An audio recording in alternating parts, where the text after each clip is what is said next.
I'm very anxious and nervous about Pam Bondi being in a position where she could infringe on our Second Amendment. So you've heard my opinions, you've heard the facts.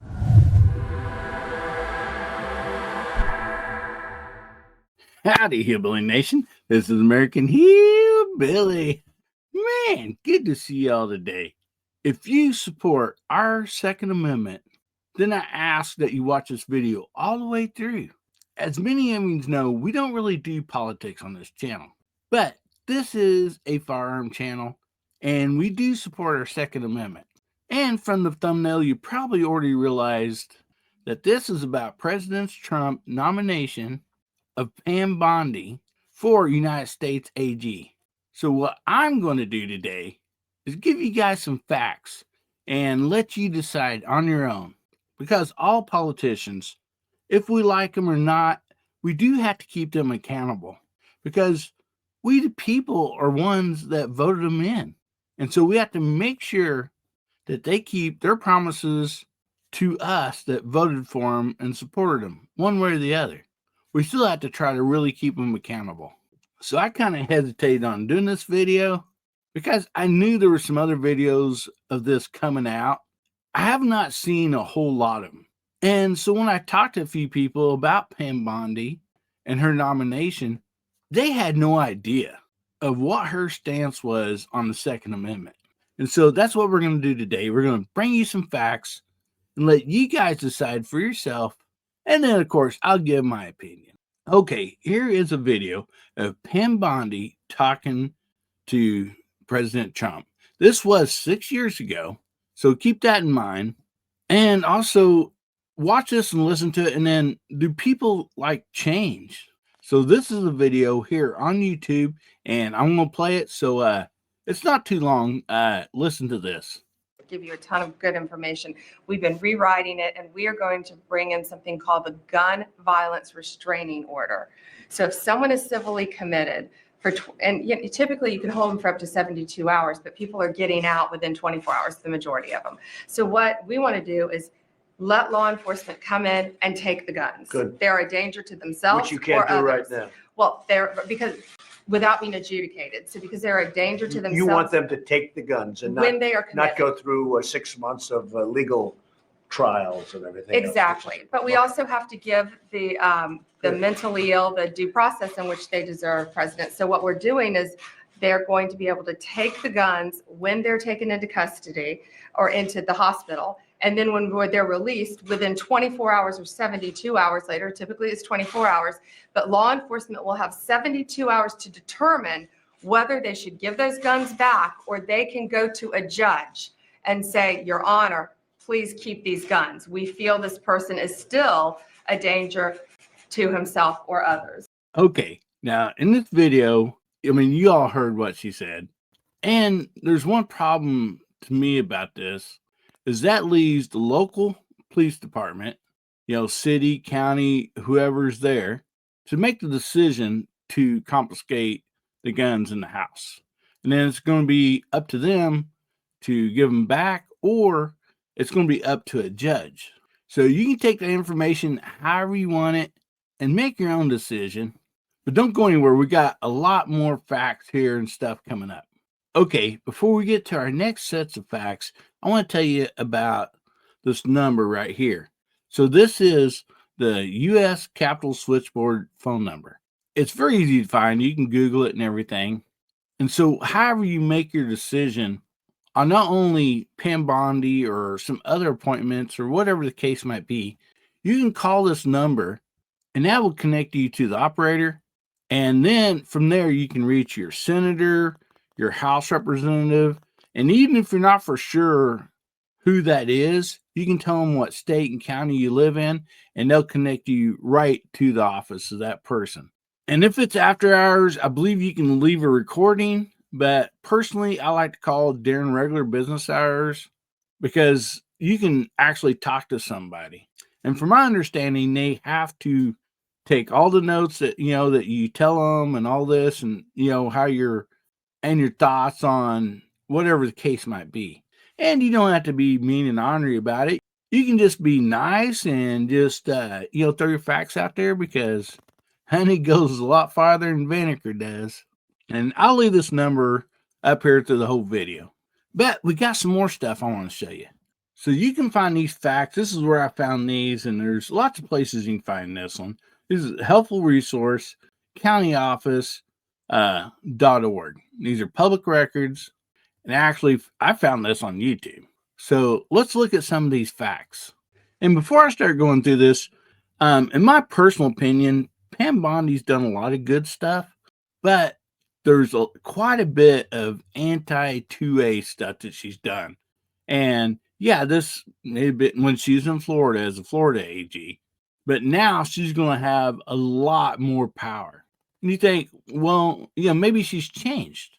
Well, so far, I've not found anywhere where she's come out and said, I'm against some of the stuff that I was for, 4, 5, 6 years ago or 3 years ago or whatever.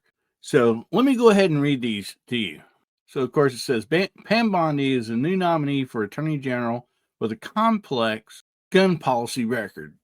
She served as Florida's Attorney General from 2011 to 2019, influencing key gun policies. She played a role in creating the gun violence restraining order, and that was after the 2018 Parkland shooting.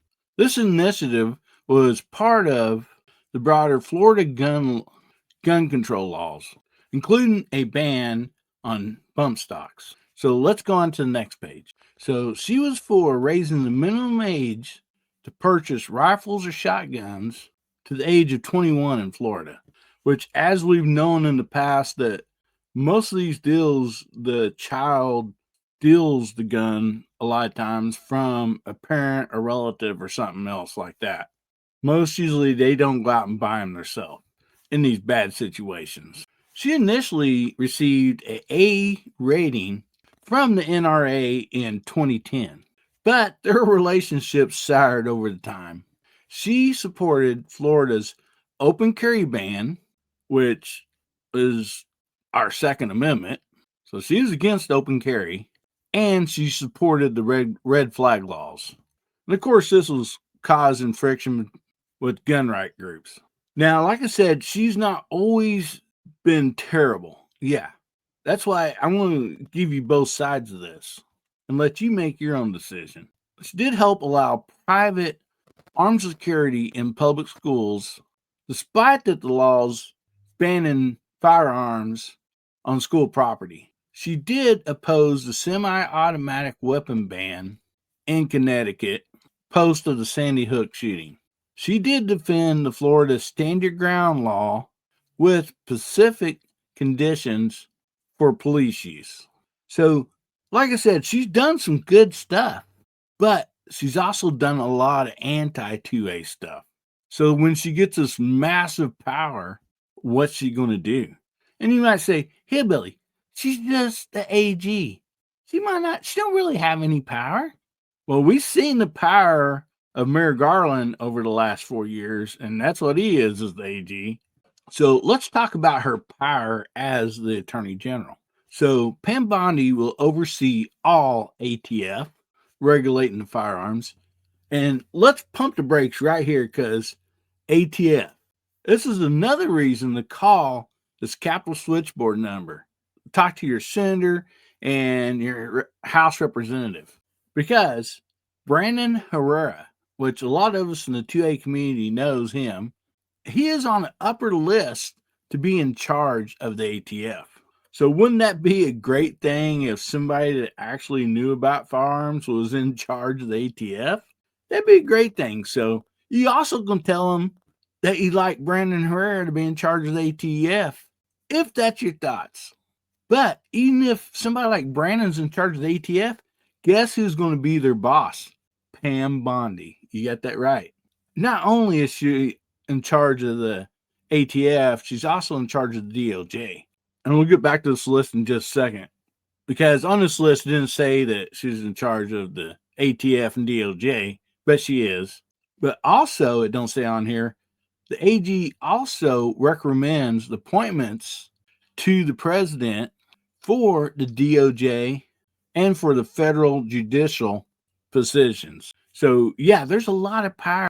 Now, let's get back to this list. So, he'd also be responsible for enforcing the bipartisan Safer Communities Act, the first federal gun control reform in 30 years. She'll also be managing the funding of gun violence prevention initiatives, but may complicate access to these funds. So Pam Bondi's mixed record suggests a potential balance between gun restrictions and her alignment with Trump's pro-gun stance. So in my opinion, man, it's almost like a 50-50 shot at the best. If she's going to be for the 2A or against it, or be for just part of it and against some of it.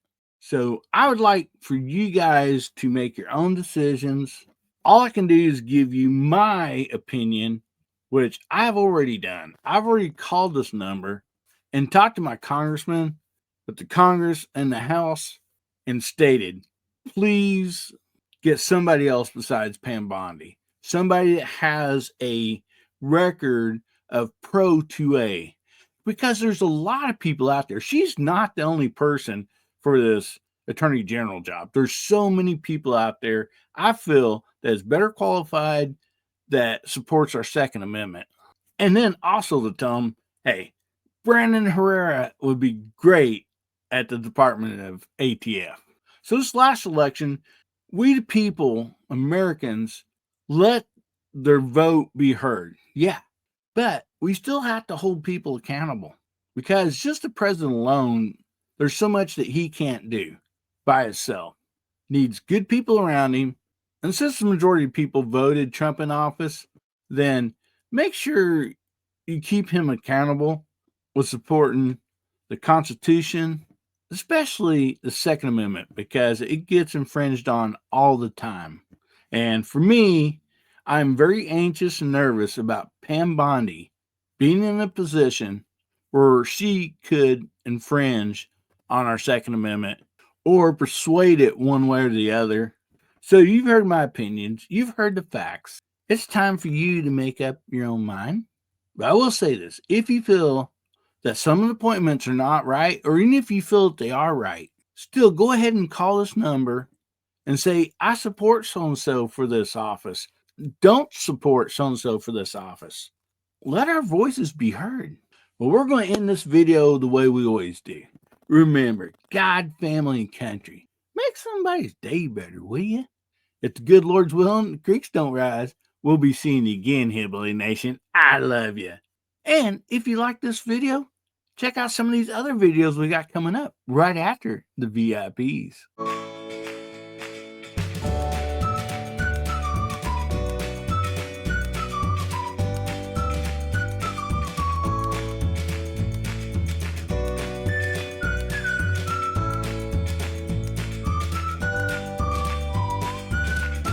I sure hope you enjoyed this video, and if you did, please subscribe and check out my other videos. Check out my YouTube B channel called American Hillbilly. Also follow me on Rumble, X, Instagram, TikTok. Everything is in my link tree in the description down below. Thank you and have a blessed day.